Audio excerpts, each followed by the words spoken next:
मैं शेख कलीम शेख अयूब चाय पत्ती वाला, मुझको कलीम चाय पत्ती वाले के नाम से जानते हैं इधर। और मैं अक्षा कॉलोनी में रहता हूँ, मोबाइल टावर के पास में, वार्ड नंबर 3 में। मैं तो करीब समझ लो कि राजकारण में 30 साल से हूँ शेख रशीद साहब के साथ में।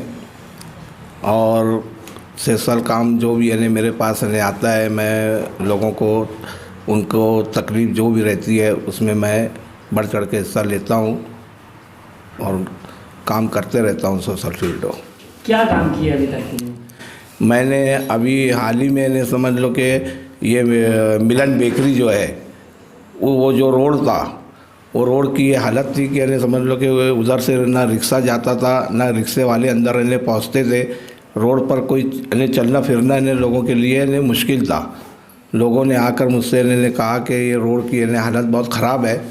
मैंने अपने ज़ाती खर्च से, जाती पैसे से वहाँ पर मुरुम गिरा के जेसीबी चला के वो रोड को क्लियर किया। गढ़ नंबर 194 में कई सालों से 15-20 साल से कचरा जमा हुआ था। कोई वो कचरा उठाने वाला नहीं था, कोई कारपोरेटर वहाँ तक पहुँचता नहीं था। वो लोगों ने मुझसे तकलीफ बताया। मैंने अपना ज़ाती जेसीबी लगाकर और ट्रैक्टर लगा के प्राइवेट सब कचरा उठा के अवाड़ी नाले में फेंका। 100 गढ़ नंबर 194, 193 सब तमाम जो भी कचरा पड़ा हुआ था, सब वो कचरा ने वहाँ से सब हटाया। टावर के पास का रोड ख़राब था, वो रोड ने मेरे ज़ाती पैसे से किया। मेडिकल लाइन से आपने क्या काम किया है? मेडिकल लाइन से मैंने देखा कि यहाँ की इस वार्ड की आवाम जो है, जो तकलीफ़ परेशानी में गुजारा कर रहे मज़दूर इलाका है, गरीब इलाका है। कुछ लोगों को कुछ बीमारियाँ थी, तो मैंने यहाँ पर एक मेडिकल कैंप रखा। जो 400-500 रुपया डॉक्टरों को जाकर फीस देकर अपना चेकअप नहीं करा सकते थे, इसलिए मैंने यहाँ पर मेडिकल लगाया। नासिक, धुलिया, मालेगांव के सर्जन बुला के उनका चेकअप करवाया। और वो चेकअप में 2 पेशेंट जो हार्ट के और ऐसी बीमारी के पेशेंट थे, हमने उनको धुलिया ले आकर उनको वहाँ से उनका ऑपरेशन भी करवाया। अभी 4 रोज़ पहले अबू हुरैरा मस्जिद की तरफ जब मैं वहाँ से, कुछ लोगों ने मुझको बुलाया कि यार यहाँ पर आप आओ। मैं जब वहाँ पर गया तो मुझको वहाँ पर जो जो तकलीफ़ थी लोगों ने बताया। पोल का मामला था, केबल का मामला था, ये सब लोगों ने मेरे से तकलीफ़ बताया। मैंने वो पावर हाउस में साहब लोगों से बात करके पोल लगाने की बात, केबल लगाने की बात किया, एक डीपी की बात किया। वो उसके बाद में मैं आसिफ साहब से वो बात रखा।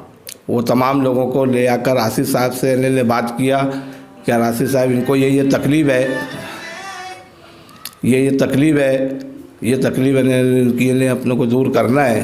तो आसिफ साहब ने वहाँ पर ये बताया कि कलीम भाई, मैंने वहाँ पर 40 लाख रुपये का फ़ंड दिया हूँ, जिसके अंदर पोल भी है, डीपी का भी काम है, कुछ गटर है, कुछ रोड के भी काम है, लेकिन ठेकेदार लोग वो काम नहीं कर रहे हैं। आसिफ साहब ने ये तकलीफ़ लोगों की सुनकर ताबड़तोड़ उस पर एक्शन लिया और कमिश्नर को नोटिस और रोड आंदोलन का समझ लो कि कहा कि कल के कल अगर काम नहीं चालू हुआ तो मैं रोड आंदोलन करूँगा। और उनके एक्शन से वो काम ताबड़तोड़ वहाँ पे चालू हुआ। ये हम वहाँ पर गए, आसिफ साहब को बताइए कि यहाँ ऐसे ऐसे लोगों को तकलीफ़ है। तो आसिफ साहब ने बोला कि वो वहाँ तो ऑलरेडी मैंने फ़ंड दे चुका हूँ, लेकिन लोग ठेकेदार क्यों नहीं काम कर रहे। ये हमारे बोलने पर ये सरगर्मी यहाँ पर आई है और ठेकेदारों ने काम चालू किया। और अब समझ लो कि सब वादे किए जा रहे हैं कि अब ऐसा करेंगे, वैसा करेंगे। अगर हम नहीं जाते आसिफ साहब के पास में, आसिफ साहब को नहीं बताते, वो एक्शन नहीं लेते, तो आज भी जैसा लोग तकलीफ़ उठा रहे हैं, वैसी तकलीफ़ लोग आवाम से मतलब कोई हमदर्दी का मामला है नहीं। यहाँ पर कुछ करेंगे, कोई एक्शन लेंगे तो काम होगा, अगर नहीं लेंगे तो जैसा पड़ा है वैसे ही पड़ा रहेगा। ऐसा माहौल है इस वार्ड का। आगे और क्या प्रोग्राम है आपका? आगे मैं ऐसे ही सोशल काम करने की एक ख्वाहिश रखता हूँ कि मैं लोगों के बीच में रहूँ, उनके सुख दुख को इन्हें देखूँ। आगे मुझसे जो भी इन्हें काम अल्लाह ने लिया और जो गरीब आवाम कोई भी इन्हें ऐसे मसले मसाइल रहे, मैं उनके साथ सुख दुख में उनके साथ में रहना चाहता हूँ। और उनके जो भी मामलात है, जो भी इन्हें काम है, मैं करने की इन्हें ऐसी मेरी कोशिश रहेंगी आगे भी।